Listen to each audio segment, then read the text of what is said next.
Tomato pie is a classic Philadelphia side dish, served at restaurants and backyard barbecues alike. And Christy's here to tell us more. Think of this as a flavorful, soft, and chewy bread dipped in a sweet, tangy tomato sauce. Super savory, really delicious. I love it. And part of the key is this crust that we're making.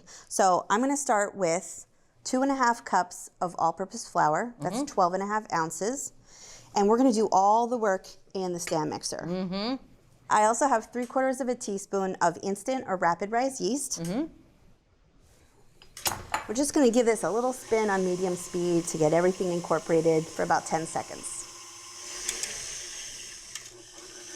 I'll have it on medium speed. This is a cup of water, room temperature water. Now we're not going for a really big crumb. Ooh. So we don't need a ton of water. Okay. And I have 1.5 tablespoons of extra virgin olive oil. It'll take about 30 seconds until I don't see any dry flour remaining.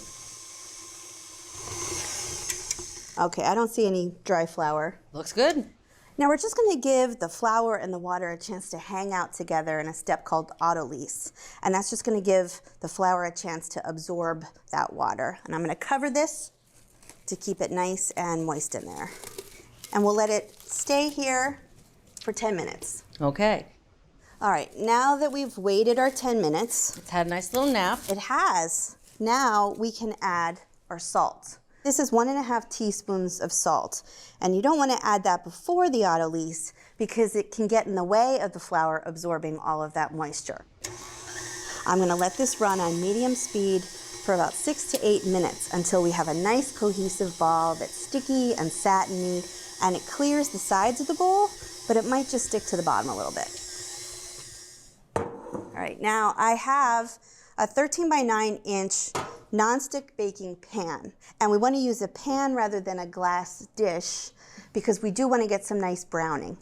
We're not really going to get a hard or super crispy crust, but we want to make sure we have some nice color. Okay. I've sprayed the pan with vegetable oil spray so that the dough doesn't stick. And I like to use a bowl scraper. I am going to cover it. I have that same piece of plastic that I used earlier. And then we're going to let this sit at room temperature, nice non-drafty spot, until this has doubled in size. And that'll take about 1.5 hours depending on how warm your room is. But that's what we want to happen. We're going to give it time to relax and build some flavor. Okay. While the dough is rising, we can work on the sauce. Now this is really easy but super flavorful. I have 2 tablespoons of extra virgin olive oil heating up in this small saucepan over medium heat.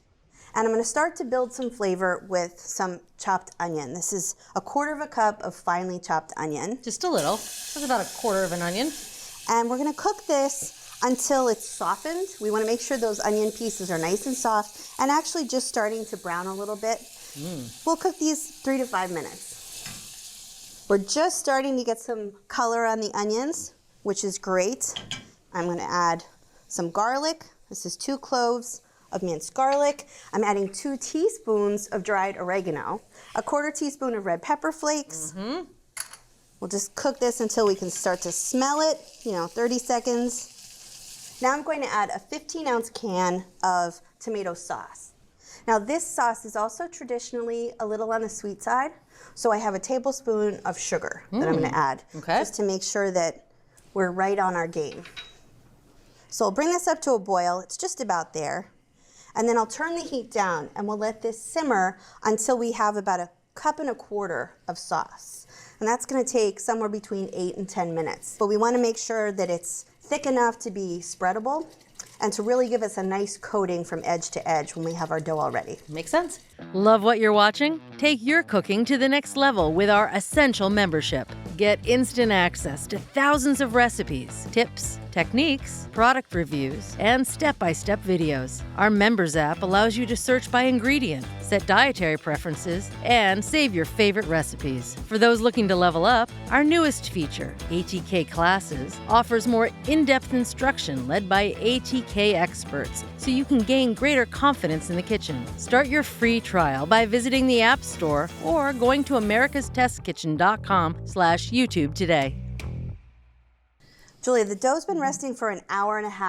So this is nice and relaxed now. It's definitely doubled in size. Now it's time to shape it. I'm just gonna give my hands a little dip so they don't stick. Now I'm going to spread the dough out from the center. I wanna work this out to fill the entire pan, making a real effort to push it into the corners. We're going to cut it into rectangular pieces. And to have a good rectangle, you need some right angles. Nicely done. Thank you. But we're not done. So I'm gonna cover this back up again. Now this time, it's really more about building flavor. We only have 2 components in this dish, the dough and the sauce. So we wanna make sure that we're maximizing flavor in both areas. And that's what another hour and a half is gonna do to this dough. So we'll just have to be patient. Okay. We have our cooled sauce, and we did let this sit until it was completely cool. But it is gonna make the sauce a lot easier to spread across the dough if it's cool. That makes sense. We have our dough that's been rising for a total of 3 hours, which means we should have lots of flavor in this dough. And it has doubled in size again since the last time we worked with it. I'm just gonna use my spatula to kind of get all of the sauce in there, and then I'm gonna spread it. Now, you could use the back of a spoon, whatever you're most comfortable with. I really love a small offset spatula. So I'm just gonna use the spatula to kind of push the sauce. See how easily it spreads? Now, this is a dough where you want just the smallest bit of crust exposed. Okay. We're gonna take it all the way to the edge so that we only see about 1/4 of an inch of exposed crust. All right, I feel good about this. Okay. I have my oven heated to 450 degrees. The rack is in the upper middle position. This is not going to take that long to bake, only about 20 minutes. Oh, wow. Until the edges and the crust are light golden brown. Oh, Julia. The smell is incredible, Christy. It does smell good. Look at that. Oh, gorgeous. Oh. It smells good. And I'm just looking around, you can see that we have kind of a light golden brown color. We're not looking for a really dark crust. Now we do want to let this just kind of sit and let that sauce set a little bit more for about 5 minutes. And then we can take it out of the pan. All right. It's been 5 minutes, so now it's time to get it out of the pan. You can use a paring knife, or I'm just going to use another offset spatula. Because we oiled this pan so well, it's releasing really nicely. And just kind of get under that, see? Boom. I love it when a plan comes together. Perfectly done. Thank you. All right, so. Look at those square sides. See? And it's just golden brown, it's not too dark, it's just a nice set crust. Oh. So now I'm gonna cut this into 8 rectangles. So I'll do a long cut first.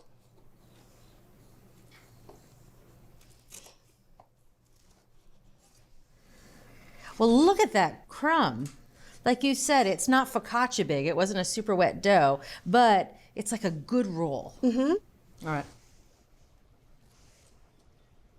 Mmm. That's delicious. The sauce is so intense, but like in a good way. Not too salty, a little sweet, and then the pepper. Do you get the pepper flakes? I got the pepper, I got the oregano now. This is delicious.